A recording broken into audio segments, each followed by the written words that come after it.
in my soul. Phi Beta Sigma God soul. So welcome everyone to another Sigma Digital Discussion Series. My name is Dr. Theo Fowles, and I am a current member of the Kappa Delta Sigma chapter, Phi Beta Sigma Fraternity Incorporated. I'm also a higher ed professional at the University of Southern California, where I help to support the Black Resource Center there on campus. I'm excited to have other men of Phi Beta Sigma here on our video chat today to talk about the Netflix original film, When They See Us, directed by Ava DuVernay. And it tells the story of the Central Park Five. But I wanted to get people's initial thoughts, and then from there's some things that I had in terms of topics. So let's open it up. I guess we'll start off with Brother Baisley. Just some of your initial thoughts about the documentary series itself, things that came to light as you were watching, and things that you wanted to share. Okay, brothers, it was I too binged, and I think, as I shared with Theo just a minute ago, one of the biggest learnings is the backstory of not only the kids and their family, but also of the investigation itself, because sometimes we just think about people getting arrested and going through this system, but we don't get to really see how the people coming in the system, how it unfolds, especially when you don't have people who understand your rights or have the money to effectively navigate the system. Also, the motivations of some of the players in the system when we look at the lead investigator and the prosecutor. Another thing that's not lost on me and is very important is as the series came out on the last day of Mental Health Awareness Month, the whole fourth piece is a look at the mindset of someone who goes into, what's commonly called the belly of the beast. Los Angeles County, or Los Angeles Jail is the second largest mental institution in the country because so many people are mentally ill in the system. But it's not just mentally ill people committing crimes and coming in. Mental illness is something in terms of trauma that affects people coming out. So those two things really grabbed me. One of the things that I noticed, two things I noticed right away, right? Probably within the first 15 minutes of the first part of the show, I think the opening soundtrack, right, was the song "I Got It Made," right, and the guys were excited, enjoying their lives like nothing was wrong, right? And so I thought it was ironic, that Ava opened up with a track where it's an all good track. Nothing's wrong with my life. I'm doing the normal things. I'm going to class. I'm skipping class or whatever. But overall, I've got it made. Nothing's wrong, right? And then right away, you bounce into this scenario where all of that goes to shambles. And I think the first part of the series, or this part one, was interesting because there's a couple of repeated sentences or phrases that kept catching my attention. One was, this concept of wilding out, and the other part was, referring to the kids as animals. And I think the first thing that one of the investigators said, the kids said that they were wilding out, but nobody understood what that term meant. And I thought that it was interesting because a lot of times, when we use slang or colloquialism or stuff that is common to, our community, when other people see it or hear it, they don't have the context to understand what we're doing or how we're doing it or why we're doing something. So I thought that was interesting. And I saw part one, and I just said, keep going. Relating to what you're saying about calling us animals and degrading us fatherless kids and everything, that was the first set of parts that I saw, and it kind of gravitated to me. One thing I can say, that being I had a child in that scenario, 16 years old, and I had to live through that. The things that I told him was, when you go out, be conscious of what you do, be conscious of your surroundings and things like that. Mm-hmm. And what I saw with Antron and his father relationship, it kind of hit home. That hurt my heart. I was like, no matter what, son, you never sell out on anything. If you are true to who you are, stay true to who you are. If you did nothing in that scenario, stick to your gun. And no matter what happens, we just got to deal with the consequences. I can say like this: we have to teach our young men what to do and what not to do, and advise them of their rights. So I think that's a good segue, maybe to Brother Bennett. Just giving your background in law enforcement, like what are some proper procedures that we should be following? What are some things that we should know ahead of time? There's things that happen before these young guys got to the police station. There's things that happen at the police station, and then the follow up to that, in terms of the trial.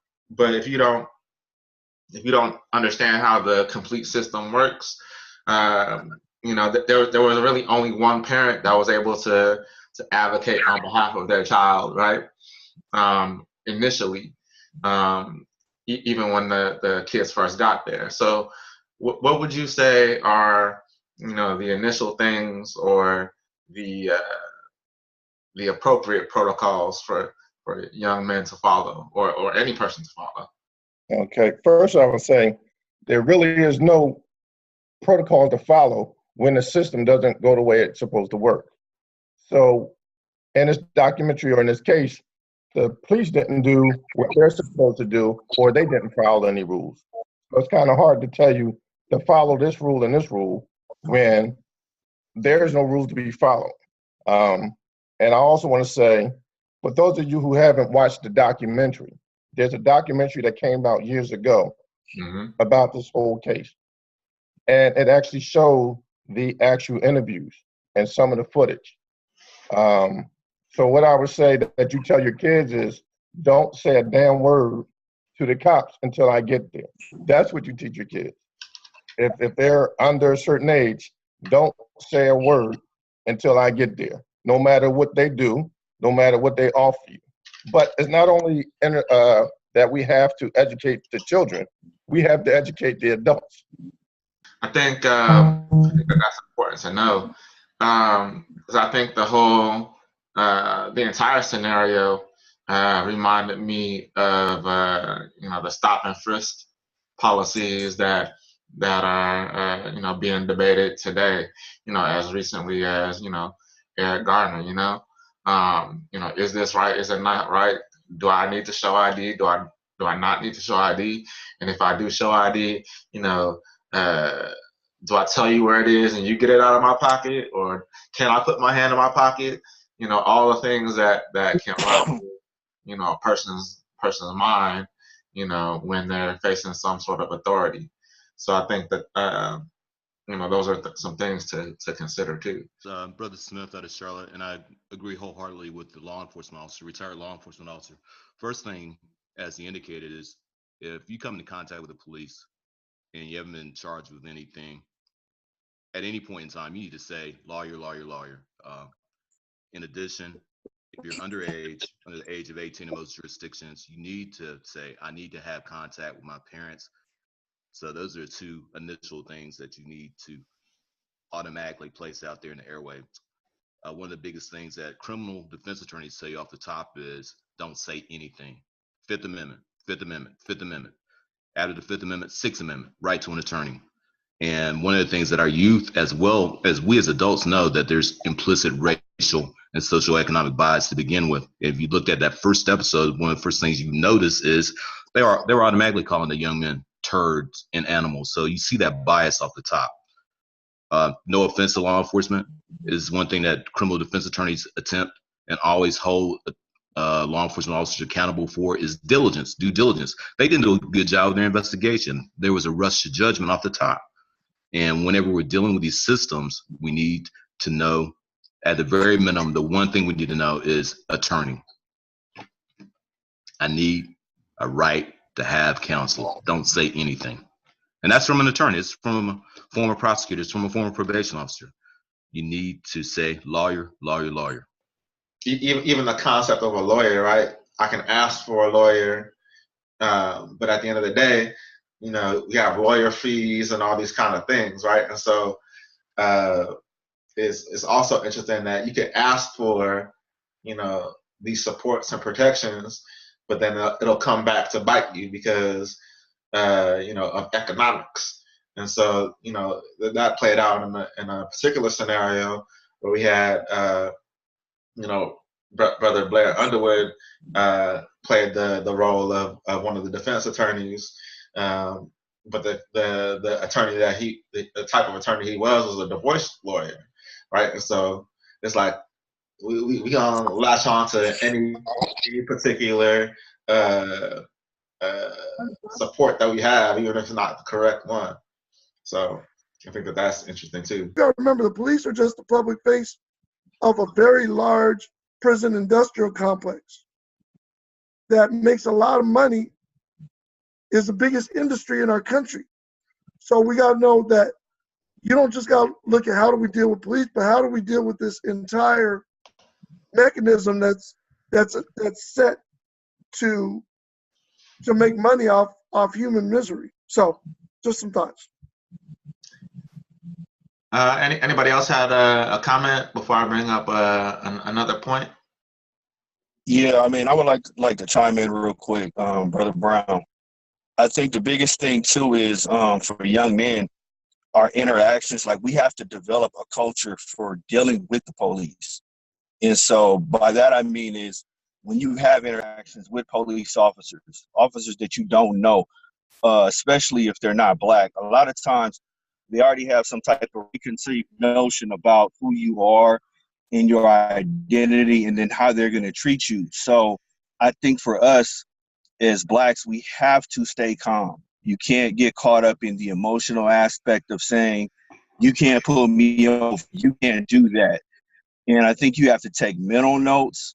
You have to be able to observe, know what your rights are, and also be able to conduct yourself in a non-emotional manner to give some of these race soldiers who are, allegedly, or some of these cops, a reason to treat you a certain way or a reason to draw their weapon down on you. You know what I'm saying? I think there was a video that came out 3 or 4 days ago of a young brother who was in a car, and the police officer gave him very conflicting commands. He told him to reach for his wallet, and then he told him to put his hand on the steering wheel. And so the young man thought about it and said, well, I'm going to keep my hands on the steering wheel because right now you're giving me conflicting commands and I don't want you to shoot me. And so by him being very calm and not getting emotional and not charging at the officer, it basically showed how the officer was using, he wasn't following his SOPs, and he was very confused and conflicted about himself. So I think the first thing is that, we have to develop a culture and understanding that the interpretation of the law, the black and white, and the spirit of the law are two different things, and how that is correlated to Black men in our interactions, it's going to be very different depending on who you're being stopped by. All cop interactions are not the same. And I think it's important for Black men to understand how to deal with these interactions without bringing emotion into the situation. What is the role of Black men in not only dealing with this situation when it happens to us, but also what is our role as advocates or leaders in a movement, right? Because even if I just look at the documentary series itself, the director, the advocate for it is Ava DuVernay, right? A Black woman, right? If I look at the people that spoke up the quickest and the fastest, even as their characters, right? It was the Black mom, right? Who got taken out of the room first? A black mom, right? If I look at Trayvon Martin, right? It's his mom that's running for office, right? And so my question is, when these things happen, where is our voice as Black men? What can we do to not only vocalize, for systematic change, or to support, what are the system kind of guardrails that we can have to make sure that this doesn't happen to other folks. So I think that's one of the major reasons why I wanted to bring us together as Black men to talk about this issue. Is like, what can we do? If our model is culture for service, serves for humanity. What can we do to better serve this part of humanity? What can we do to vocalize these issues and help us to create better outcomes? So I wanted to bring that to the table as well. What do you think? What do you think our roles as Black men and as an organization can be to address these issues? I think first off, Theo, I want to commend and appreciate you for acknowledging the role that Black women have played so frequently and so prominently in movements to free ourselves and uplift the Black condition. I think then if we see like, oh yeah, the examples that you provided are examples we as Black men can, and perhaps, and certainly in some of us individually already do participate in. Let us just rather up those numbers. We don't need to necessarily reinvent the wheel. The idea of when there's a protest, be out there. I know Sadak is always out there when there's a march, a protest, conversation happening at USC's campus. Sadak, he'll always be there. We need to be running for office in prominent spaces to insert ourselves into the room where these conversations are happening. I think what's the quote? Live well. That's the best revenge. I think we battle internally, several of us, like, oh man, I have this responsibility to do more and to advance Black existence. I think by doing whatever your personal field is, you are your way advancing the Black cause in America. Like, not every single person can have the speakerphone at the rally, right? I think we're all called to serve in different ways. I think the way we can serve is to find what our own purpose is and then to excel in that. And by excelling as Black men, we are advancing ourselves. There has been a bunch of chapters, and my chapter has done it, held seminars on how to deal with the police, know your rights and interactions. I think that should be paramount for most of the chapters to do right now, is to have this training or teaching and discussion amongst the community. And I grew up in Philly, North Philly, and we had the biggest, toughest gang members around. But when it came to interacting with the police officers, these guys who were killers, they dealt with the cops in a certain manner. They kind of said, okay, and they made sure that they survived the encounter. I'm saying we have younger kids today that think that they are so embodied that they got to prove something to that officer, which in a lot of cases, they're going to lose that confrontation. So you don't fight for your rights with the encounter with the cops. You fight for your rights in the courtroom or later, not when you see that police officer. That's what I like to say. And sometimes I think it's a multi-pronged process, because we got to deal with some of the, Theo said it's usually the women that are stepping up and stuff. But in our society, we got to deal with some of this issues around stronger fathers and having that image and being able to accept correction from an authority figure. Because so many of our young guys are willing to pop off and put themselves in serious danger. So it's not just how do you deal with police, but what are some of the things? I mean, I got a decent amount of money. I got a decent amount of status, but I'm not popping off at a police officer. I got pulled over the other day and I was like, oh, yes, officer, blah, blah, blah, blah. Because I knew that the more I could get him to be my ally, the better it would be. And I didn't get such a bad ticket because, you know, we kind of had this, we developed a rapport.